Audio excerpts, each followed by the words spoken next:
आशिक जी, गुड़गांव से। राधे राधे। महाराज जी, मैं गरीब आदमी उनकी बीमारियों में मदद करने का प्रयास करता हूँ, पैसों से जितना मैं कर पाता हूँ। मैं ये पूछना चाहता हूँ, क्या इससे मेरे जीवन का उद्धार हो जाएगा या नाम जप के? नहीं, नाम जप भी करना पड़ेगा। भगवत भाव सब में रखो। देखो, सब समझना हमारी बात को। हम आपके ही शब्द से आपका उत्तर दे रहे हैं। मैं गरीब आदमियों की सेवा करता हूं, ठीक है? इसमें मैं है, वो सामने वाला गरीब है, तो आपका पुण्य बना।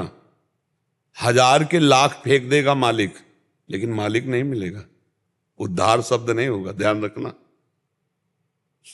दूसरों को दुखी देखकर उनके दुख की निवृत्ति करना, पर मैं कर रहा। अहंकार विमूढ़ात्मा करता हमिति मन्यते। तो मैं मान करके जब किया जाता है तो उसका कई गुना बढ़ करके लाभ हमको मिलेगा। 70 रुपए का वो 70,000 दे देगा, 70,000 को 70 करोड़ दे देगा आपकी उन्नति। लेकिन वो नहीं मिलेगा, वो तब मिलता है जब त्वदीयम वस्तु गोविंदम तुभ्यमेव समर्पये। सामने वाला गरीब नहीं है, नारायण है, भगवान है। भगवान ने ऐसा स्वांग किया कि मुझे सेवा का अवसर दिया। तो भगवान के बल से, भगवान के द्वारा दिए हुए धन से, भगवान की प्रेरणा से सामने जो भगवान आए हैं दरिद्र नारायण के रूप में, मुझे सेवा का अवसर मिला है। तो भगवान अब उद्धार हो जाएगा, क्योंकि भगवान आ गए ना। नाम जप करो, सामने वाले में भगवान देखो, और आपको ये सौभाग्य भगवान ने दिया है कि आप भगवान के द्वारा दिए हुए बुद्धि बल, धन, शरीर बल, इसके द्वारा सामने जो भगवान हैं उनकी सेवा बन रही। इससे भगवत भाव से भगवत प्राप्ति होती है। और सांसारिक भाव से जब मैं दान कर रहा हूं, मैं सेवा कर रहा हूं, मैं, तो उसका फल आपको बढ़िया मिलेगा। क्या? लाखों रुपया, करोड़ों रुपया मिल जाएगा, आपका पुण्य बन जाएगा। लेकिन भगवान नहीं मिलेंगे। भगवान तब मिलेंगे जब मैं का त्याग होकर त्वदीयम वस्तु गोविंदम तुभ्यमेव समर्पये। हे भगवान, आपने मुझे जो दिया वही वस्तु मैं आपको दे रहा हूं, मेरी नहीं है। त्वदीयम वस्तु गोविंदम तुभ्यमेव समर्पये। आप समझ पा रहे? इससे कल्याण हो जाएगा। अब ये भगवत भाव निरंतर बना रहे, इसके लिए हमें नाम जप करना है।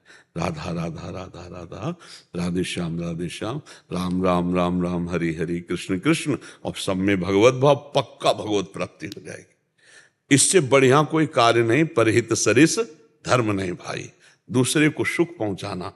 पर मैं करता तो पुण्य, और प्रभु प्रेरित तो भगवत प्राप्ति। तो काम वही हो रहा, लाभ हम ज्यादा ले ले। मैं करके जो करेंगे उसमें घाटा है, और प्रभु के द्वारा जो कराया जाए वो बहुत आनंद में है। और देखो, प्रभु ने आपको प्रेरणा प्रभु ने तो की है। नहीं, काहे को कोई दुखियों में पैसा लगाना चाहेगा? किसी को दुखी को देखकर शरीर से, बुद्धि से, धन से क्यों सहयोग करे? तो प्रभु ने आपको दिया है ये, तो उसे हम भाषा बदलें अपनी। प्रभु के द्वारा प्रेरित होकर जो भगवत स्वरूप, नारायण स्वरूप, भगवान स्वरूप बीमार जन है, उनकी हम सेवा करते हैं। ये तो इससे भगवत प्राप्ति हो जाए। और मधुर मधुर बीच बीच में भगवान का नाम स्मरण करते रहिए। कोई नशा मत कीजिए, कोई पापाचरण मत कीजिए। अगर पापाचरण नशा होता रहा तो जैसे एक मटकी में हम एक चुल्लू पानी डाला और उसमें छेद है, वो रुकेगा नहीं, निकल जाएगा। पापाचरण करोगे और ये सेवा भी करते रहोगे तो आपको लाभ नहीं समझ में आएगा, क्योंकि साथ में पापाचरण, वो देहाती भाषा में कहते हैं ना, अंधा बटे और पड़ा चबाए। कि अंधा बटता चला जा रहा है, पड़ा चबाता चला जाए, तो पाप रूपी पड़ा आपकी पुण्य रूपी बांट को वो चबाता जाएगा। इसलिए सावधान रहे, पाप ना होने पावे। पाप क्यों नहीं होगा?